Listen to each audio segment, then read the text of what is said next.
नमस्कार मित्रांनो, आज आपण पाहूया TET परीक्षेत विचारलेले काही प्रश्न. पहिला प्रश्न आहे, तत्पुरुष समासातील शब्द ओळखा. मित्रांनो, यथाशक्ती हा शब्द अव्ययभाव समासामध्ये येतो कारण त्याला यथा हा उपसर्ग लागलेला आहे. गैरहजर, हजर नसलेला आणि भवसागर म्हणजे भव्य असा सागर, म्हणून हे दोन्ही शब्द तत्पुरुष समासामध्ये येतात कारण याचे दुसरे पद महत्त्वाचे आहे. आणि दररोज हा शब्द अव्ययभाव समासाचेच उदाहरण आहे. म्हणून पहिल्या प्रश्नाचे उत्तर पर्याय क्रमांक 2 व 3 हे दोन्ही पर्याय येतात. दुसरा प्रश्न आहे, अनुराग या शब्दाचा समानार्थी शब्द कोणता? मित्रांनो, अनुराग म्हणजे रागाचा विरुद्धार्थी शब्द असतो, म्हणजेच अनुराग याचा अर्थ प्रेम असा होईल. तर क्रोध, संताप आणि राग हे तिन्ही समानार्थी शब्द आहेत. दिलेल्या प्रश्नाचे बरोबर उत्तर हे प्रेम आहे. अनुराग म्हणजे प्रेम.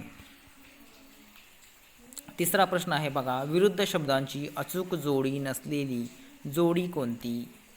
मित्रांनो, सुरुवातीला प्रश्नाचा अर्थ लक्षात घेणं खूप गरजेचं आहे. अचूक म्हणजे बरोबर नसलेली असं प्रश्नामध्ये विचारलेलं आहे. म्हणून बरोबर नसलेली म्हणजेच चुकीची जोडी तुम्हाला ओळखावी लागेल. पर्याय 1, धरतीचा विरुद्धार्थी शब्द आकाश. हो, बरोबर आहे.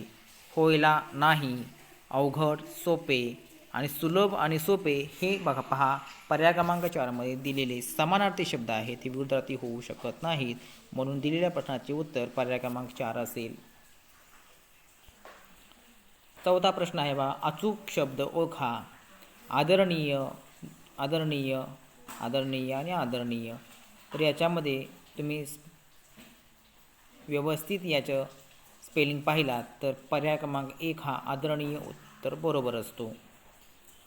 पाचवा प्रश्न आहे बघा, दिलेली म्हण पूर्ण करा. ज्याची खावी पोळी त्याची. पर्याय 1, करावी चहाडी. 2, करावी निंदा. 3, भरावी झोळी आणि 4, वाजवावी टाळी. बघा, सर्वांनाच माहीत आहे, ज्याची खावी पोळी त्याची वाजवावी टाळी. म्हणून या ठिकाणी पर्याय क्रमांक 4 हे उत्तर येईल. बघा, सहावा प्रश्न आहे, सम्राट सिंह या नाटकाचे लेखक कोण? मित्रांनो, सम्राट सिंह या नाटकाचे लेखक आहेत प्र.के. अत्रे. त्यामुळे याचं ऑप्शन 3 हे याचं बरोबर उत्तर येईल. पुढे पहा, सांध्य पर्वातील वैष्णवी या काव्यसंग्रहाचे लेखक कोण आहेत? बघा, याचे लेखक आहेत कवी ग्रेस.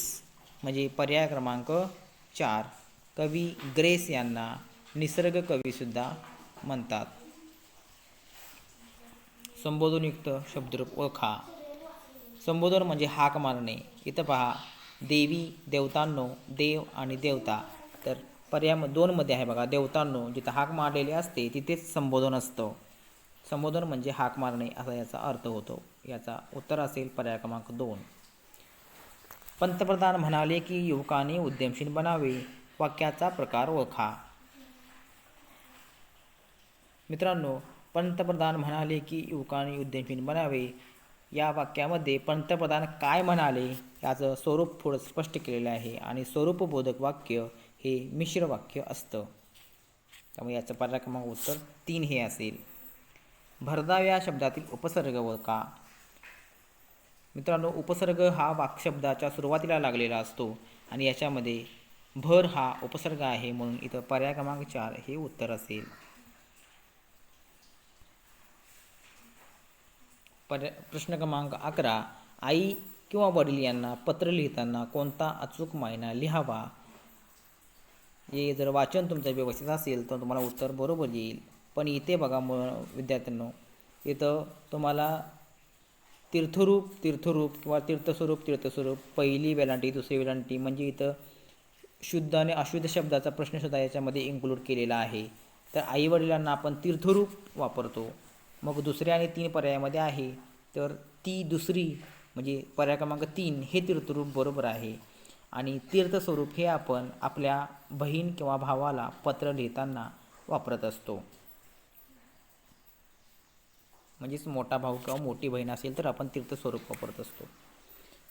प्रश्न 12, मराठी वर्णमालेतील अम आणि आहा यांना काय म्हणतात?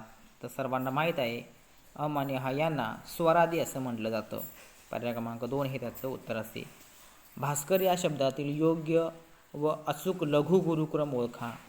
मित्रांनो, लघु अक्षर हे यू सारख्या चिन्हानं दाखवलं जातं, तर गुरु अक्षर हे डॅश सारख्या चिन्हानं दाखवलं जातं.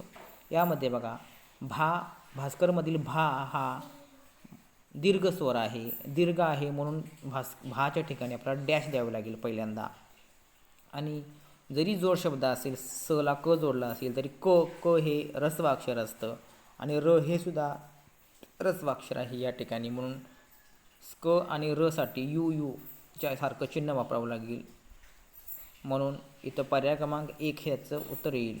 बघा, गुरु लघु लघु असं उत्तर असेल. 13चं 1 हे उत्तर बरोबर आहे. व्हिडिओ आवडल्यास नक्की लाईक आणि शेअर करा. पुन्हा भेटूया पुढच्या व्हिडिओमध्ये.